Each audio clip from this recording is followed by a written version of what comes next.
la montagne. Dis avec moi sur la montagne. Dis Jésus monta sur la montagne. Écoutons. Il s'assit et ses disciples s'approchaient de lui. Puis il ouvrit la bouche et se mit à enseigner. C'est ça. Heureux les pauvres en esprit, car le royaume des cieux est à eux. Heureux ceux qui pleurent, car ils seront consolés. Tout est heureux, heureux, heureux. Mais heureux, il y a quelque chose qui accompagne. Vas-y. Heureux ceux qui sont doux, car ils hériteront la terre. C'est ça. Heureux ceux qui ont faim et soif de justice, car ils seront rassasiés. Heureux les miséricordieux, car ils obtiendront miséricorde. Heureux ceux qui ont le cœur pur, car ils verront Dieu. Heureux ceux qui procurent la paix, car ils seront appelés fils de Dieu. Oui. Heureux ceux qui sont persécutés à cause de la justice, car le royaume des cieux est à eux. Heureux serez-vous lorsqu'on vous insultera. Retenez ça, à partir de là, Matthieu chapitre 11, oui. verset 11. Oui. Heureux serez-vous Heureux serez-vous lorsqu'on vous insultera, lorsqu'on vous persécutera, qu'on vous reprendra faussement sur vous toutes sortes de mal. quand on dira des mensonges sur vous, tu dois être heureux. Continue. Réjouissez-vous. Et soyez dans l'allégresse. Et soyez dans l'allégresse. Quelqu'un qu'on insulte peut être dans l'allégresse. Quelqu'un est en train de dire des faussetés sur lui, peut être dans l'allégresse. Quelqu'un, on est en train de salir ton nom, peut être dans l'allégresse. Quelqu'un est en train de murmurer contre toi, peut être dans l'allégresse. Mais voilà un peu ce que Jésus est en train d'enseigner à ses disciples. Ça va? Même quand on vous persécute, soyez, c'est tellement difficile d'appliquer ça. C'est tellement difficile. C'est tellement difficile. Mais c'est facile quand tu as l'Esprit de Dieu. C'est facile quand tu recherches l'Esprit de Dieu. C'est facile lorsque tu veux faire la volonté de Dieu. Pas ta propre volonté. Même quand on te persécute, au regard de la parole de Dieu, ce qui est dans ton cœur, c'est la compassion que tu as, c'est l'amour que tu as pour celui qui t'insulte, pour celui qui te méprise, pour celui qui te rejette. Ça, c'est une valeur pour ceux qui sont disciples du Seigneur. Touche l'épaule de quelqu'un, dis-lui, Dieu veut que tu sois un véritable disciple. Tu ne peux pas être un bon disciple sans passer par des épreuves. Tu ne peux pas être un bon disciple, un bon suiveur de Jésus, un bon chrétien sans passer par des critiques, sans subir l'humiliation des gens, sans subir les injures des gens.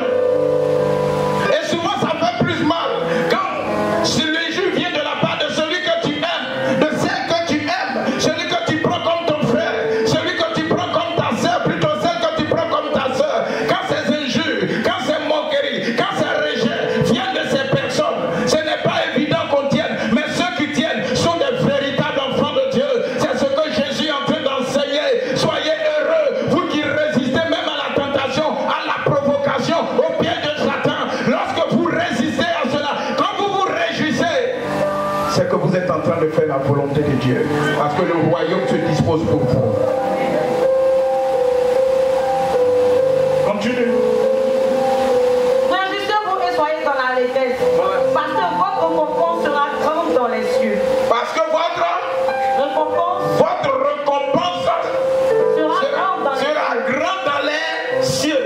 Le chrétien ne regarde pas à la promesse selon laquelle l'héritage, la promesse de notre foi, c'est-à-dire quoi? Le royaume des cieux.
Continue ma fille, parce que je vais m'arrêter que vite. Car c'est ainsi qu'on a persécuté les prophètes qui vous ont précédés. Voilà. Vous savez, tu ne peux pas être décoré sans que tu n'aies montré tes preuves. Dans les services là, bon, aujourd'hui c'est devenu fantaisiste. Hein.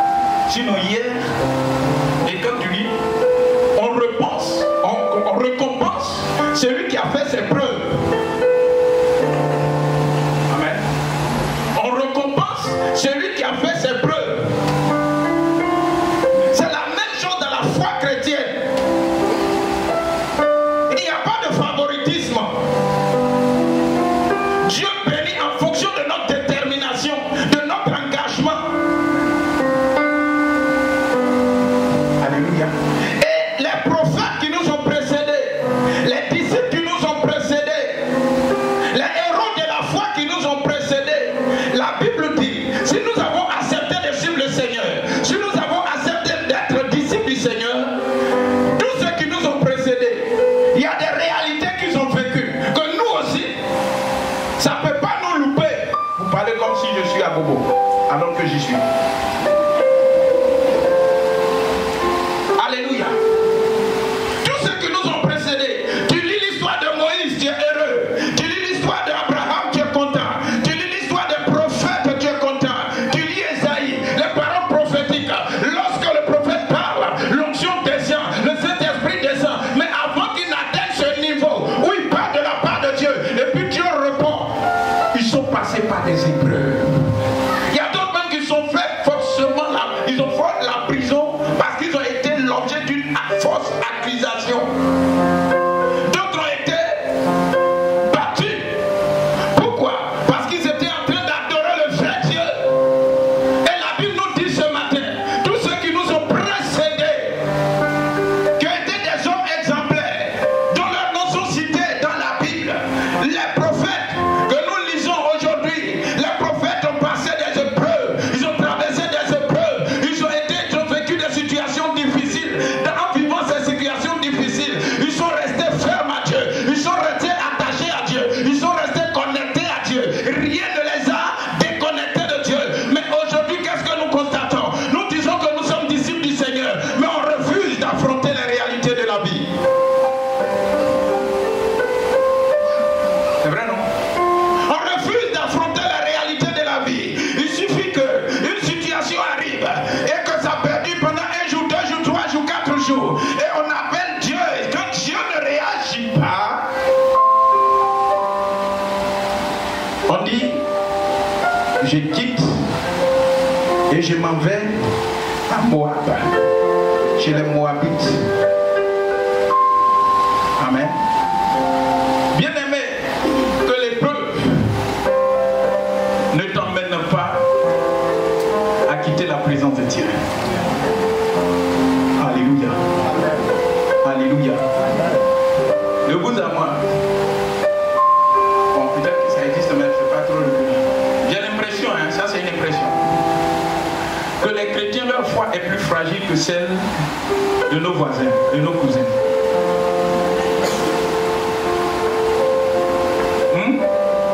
C'est l'impression que j'ai. Vous connaissez nos cousins, nos voisins? Il y a d'autres même qui rentrent pour aller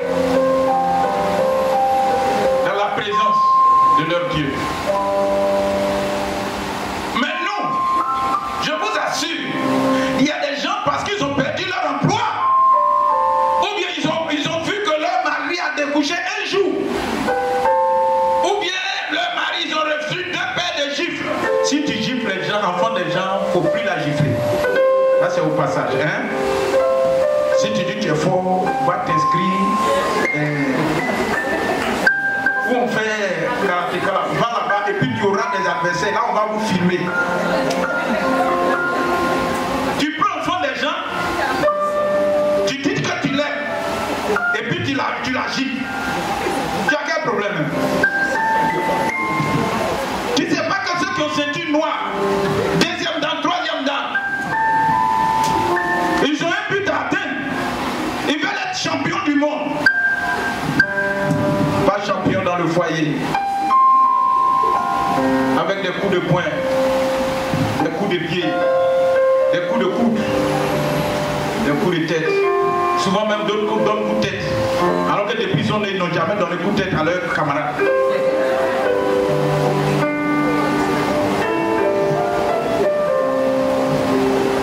Il suffit qu'il y ait un petit problème.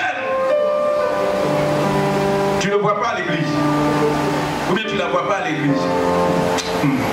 Papa, moi je ne comprends pas. Moi je ne comprends pas. Le fait que tu restes à la maison, est-ce que tu es sûr que ça va changer le cœur de ton mari? De vous avoir. Le fait que tu restes à la maison, est-ce que ça va changer la situation? Toi tu dis que tu as trop de problèmes à cause de ça. Tu viens à l'église en pointillé. Et le jour où tu es content, tu viens. Le jour où tu n'es pas content, tu ne viens pas. Le jour où tu es... Ça ne fait absolument rien. Ça ne peut pas faire trembler Dieu sur son trône. C'est lorsque tu es dans sa présence. Tu es dans sa présence. Malgré le fardeau, malgré les épreuves, malgré les difficultés, tu es dans sa présence. Et tu cries à lui. Tu cries à lui. Quand il voit la dimension de tes pleurs, de tes cris, c'est ça qui peut faire trembler le trône de Dieu. Ce ne sont pas les murmures. Ce ne sont pas des injures. Ce ne sont pas votre propre attitude, votre propre pensée qui vont changer la décision de Dieu. Mais c'est la prière qui va changer la décision de Dieu. Face aux épreuves, ce que Dieu te demande, c'est de prier. Face à la maladie, c'est de prier. Face aux difficultés de la vie, c'est de prier. Les prophètes dont leurs noms sont dans la Bible sont passés par des épreuves. Mais si leur nom est inscrit dans la Bible, c'est pour vous dire que plus tu persévères malgré les épreuves, c'est ça que Dieu écrit une nouvelle histoire pour toi. Sans combat, il n'y a pas d'histoire. Si tu n'arrives pas à relever les défis, comme souvent on a l'habitude de dire, il y a plusieurs façons d'écrire son nom dans l'histoire. Pendant que d'autres, on écrit leur nom parce qu'ils ont fait des exploits dans le bon sens. D'autres, on écrit leur nom parce qu'ils ont été voleurs. Ça va? D'autres, on écrit leur nom parce qu'ils sont paresseux. Ne sois pas de ceux qui marquent l'histoire en laissant leur nom et des actions qui ne sont pas à la gloire de Dieu. Alléluia. Alléluia. Parce que le thème de ce matin, disciple, tu es une lumière. Disciple du Seigneur, tu es une lumière. Alléluia. Ce n'est pas tu étais, c'est pas tu seras, mais tu es une lumière. Continue ma lecture. Verset 13. C'est vous qui êtes le sel de la terre. C'est vous qui êtes le sel. On a parlé de ça le courant du mois passé. C'est ça, non? Pourquoi?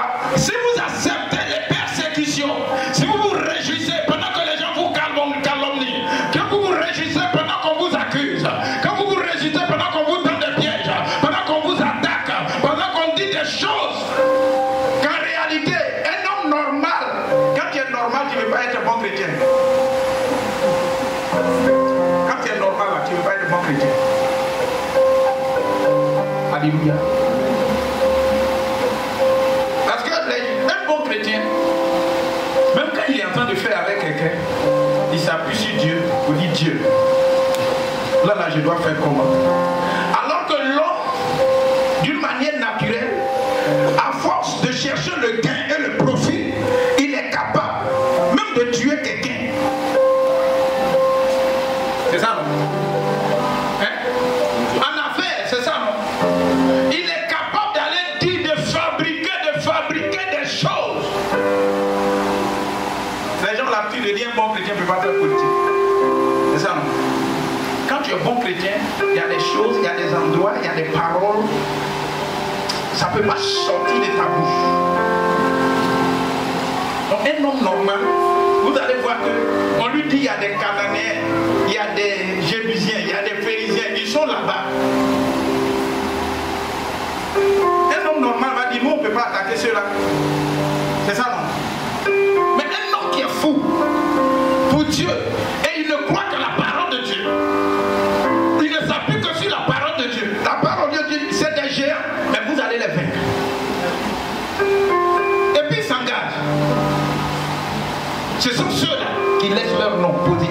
histoire. Que Dieu permet que toi aussi tu laisses ton nom. Et il dit, quand vous faites comme ça, vous êtes le sel de la terre. Ça va? Vous êtes une référence sur la terre. Tu es chrétien, tu es chrétienne, bien-aimé. Il faut que par tes actions, les gens te regardent. Et puis ils disent, nous sommes étonnés de voir que malgré tous ces vents qui ont soufflé, malgré toutes ces situations qui ont soufflé, il est resté toujours attaché à Dieu. Alléluia. Parce que nous sommes le sel de la terre. Si le sel perd sa saveur, avec quoi la vie viendra-t-on? Il essaie à rien. Qu'est-ce qu'on doit faire? On le fout au pied. Et puis, alléluia. Et quand Jésus a fini de dire cela, il continue. Vous dites quoi? Verset 14. Verset 14. C'est vous qui êtes la lumière. Il parlait à qui? Jésus parlait à qui? Il était au sommet d'une montagne. La Bible dit qu'au départ, il y avait une grande foule. Et Jésus, avant, je vous ai dit ici, quand vous lisez la Bible, 80% quand Jésus se déconnecte de la foule, c'est qu'il s'en va faire quelque chose qu'il ne veut pas que tout le monde voie. Mais c'est ceux qui sont proches de lui. C'est comme si, on est ici, le pasteur connaît. Si tu n'es pas plus proche de lui, tu ne peux pas le connaître. C'est ça, non? Si tu n'es pas plus proche de lui, tu vas toi-même le juger, tu vas toi-même lui donner une caricature. Mais souvent, quand j'entends des critiques, c'est dans ça que je me plais. Parce que ces versets-là, quand moi je les lis, ça me fortifie. Heureux ceux qui sont persécutés, ceux qui se réjouissent dans la persécution. Il y a des gens qui ont menti jusqu'à... Ils sont venus dire, ah pasteur, vraiment, j'ai entendu ça, j'ai entendu ça, j'ai entendu ça, j'ai entendu ça. Il dit, tu vas entendre plus encore. Mais c'est bien sûr, moi, si c'est pour faire la volonté de Dieu, je me mets toujours en genoux devant le trône de Dieu, devant la face de Dieu.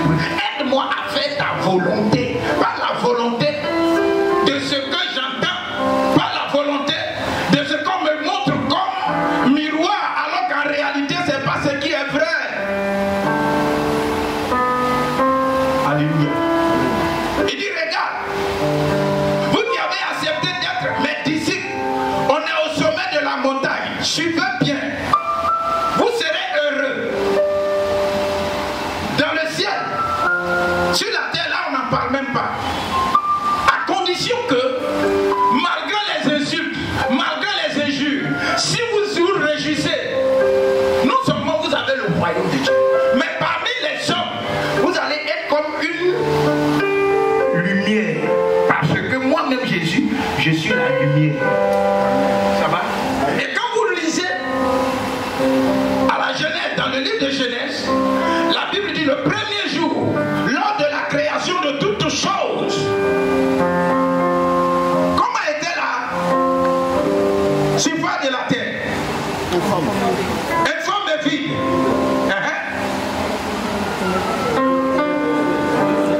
L'air, dis avec moi ténèbres. Dis avec moi ténèbres. Jésus dit à ses disciples, vous me suivez. Il y a quelque chose que vous devez comprendre. C'est que vous êtes. C'est pas vous étiez ou bien vous serez. Vous êtes. Ça les caractérise. C'est leur état.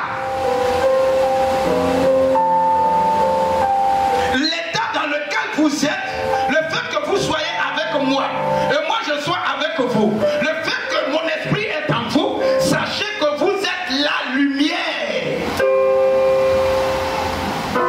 Qu'est-ce que la lumière représente? La lumière, c'est tout ce qui nous permet de voir et de distinguer. Ça va? Et d'apprécier ce qui est initialement caché par les ténèbres.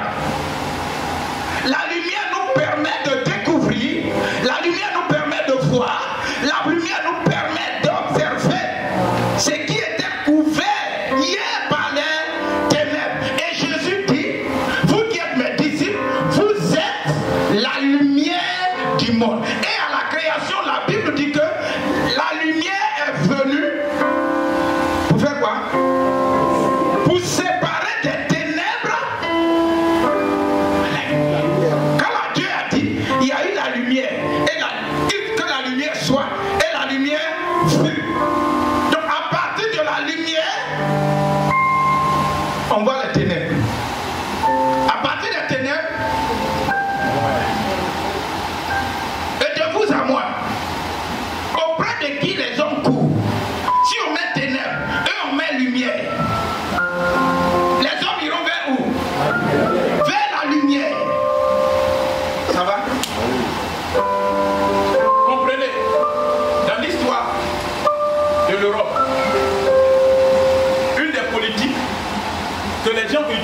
pour régner sur des trônes en tant que président, c'est que les gens, ils lisent la Bible. Amen. Même les mystiques, ils lisent la Bible. L'histoire nous fait comprendre que les premiers, même les rois, ils font tout. Et c'est ce qui vient un peu dans les pays africains. Quand un président est là, une de ses missions, comment faire pour éclairer le maximum de la population. Si tu réussis, de vous à moi, j'étais encore plus jeune lorsqu'on disait qu'il y a poteau électrique qui venait. Capacité Zico. Poteau électrique seulement, on n'avait pas encore l'électricité. Mais poteau électrique dans Capacité Zico, ça a touché à la main comme ça.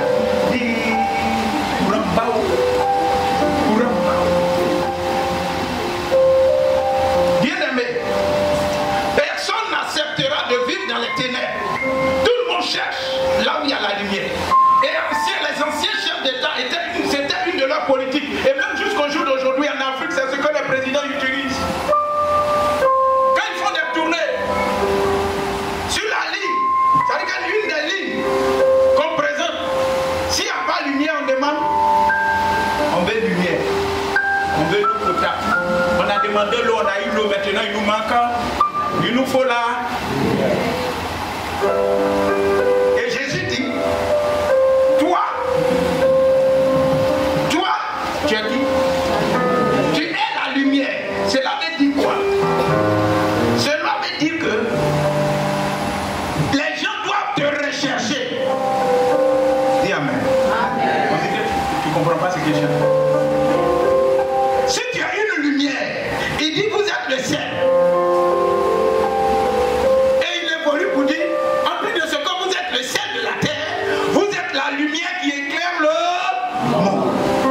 Et donc, là où vous êtes, il faut qu'on sache qu'il y a une différence entre ténèbres et puis lumière.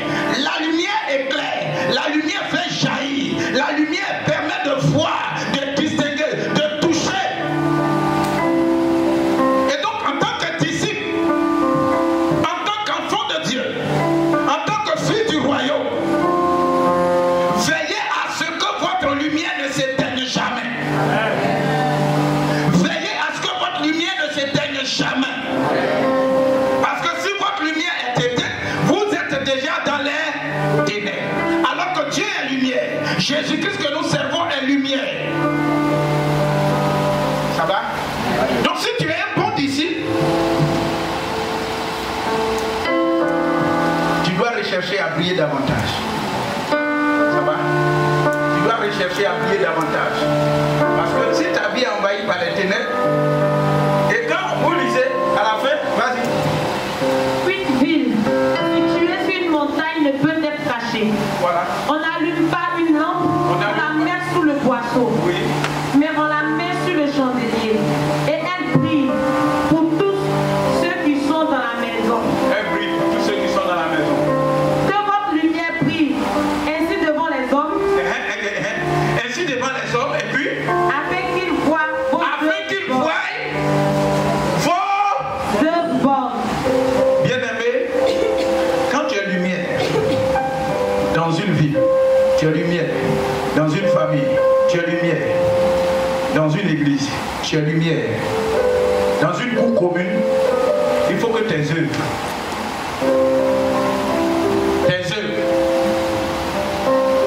oh Igolemi, ta façon de parler, c'est ça qui est en bas. C'est ça? Dans votre façon, dans votre attitude, dans votre caractère, il faut qu'on sente que vous êtes lumière. Et plus vous brillez, plus vous contaminez les autres. Plus vous brillez, les gens viennent vers vous et ils voient qu'en réalité vous êtes une référence pour eux. Si tout à l'heure, on dit 500 personnes doivent se déplacer et puis on donne torche à 2 personnes seulement, ou bien à une seule personne. Et les autres feront comment? Les autres vont faire comment? Ils vont suivre. Il n'y a pas quelqu'un qui a couru pour dire il va passer devant parce qu'il ne sait pas s'il y a trou là. Donc ils sont obligés de suis celui qui a la lumière, celui qui a la torche. Celui qui a la torche. Et je déclare que Dieu dit que tu as une torche. Dieu dit que tu as une source de lumière. Tu as une source de lumière. Tu dois prier. Et lorsque tu pries, même ta maison est contaminée. Et il dit, quand vous êtes en train de prier, autour de vous, les hommes, quand ils vont voir vos bonnes œuvres, ils vont glorifier le Père qui est dans les cieux. La mission pour laquelle Dieu nous a donné la lumière, c'est pour que nous brillons. Et notre façon de briller, notre éclat, est le reflet de nos œuvres. Si tu dis que tu brilles bien et que tu es poli, tu ne brilles pas. Si on dit que tu brilles bien, toi tu crois que tu brilles, alors que ta bouche est dans toutes les affaires nationales. Non. Hein? Local, régional, départemental, national et international. Bien-aimé, tu n'as pas un bon parfum, donc tu ne brilles pas. Tu es dans les ténèbres, tu es dans les ténèbres, tu es dans les ténèbres. Sors de là au nom de Jésus. Sors de là au nom de Jésus. Viens à l'église.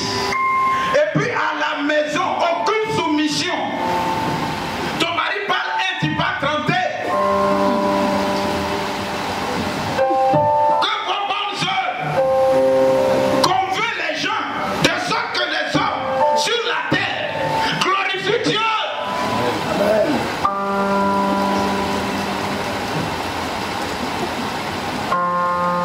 Dieu dit tu es lumière. Et toi-même tu dis je suis lumière. Je suis disciple de Christ. Mais tu as fini à un mensonge.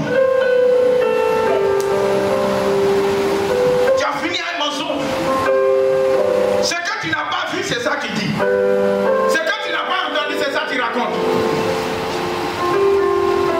Que vos bonnes œuvres là, que ça caractérise votre vie. Amen. Parce que ça caractérise votre vie.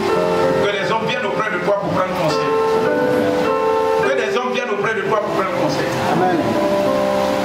Que ta lumière attire les hommes vers toi. Les hommes viennent dans la présence de Dieu. Que Dieu te bénisse. Et que le mois, Dieu nous a dit que c'est un bon mois. Et je ne sais pas comment il va le faire. Mais je suis convaincu.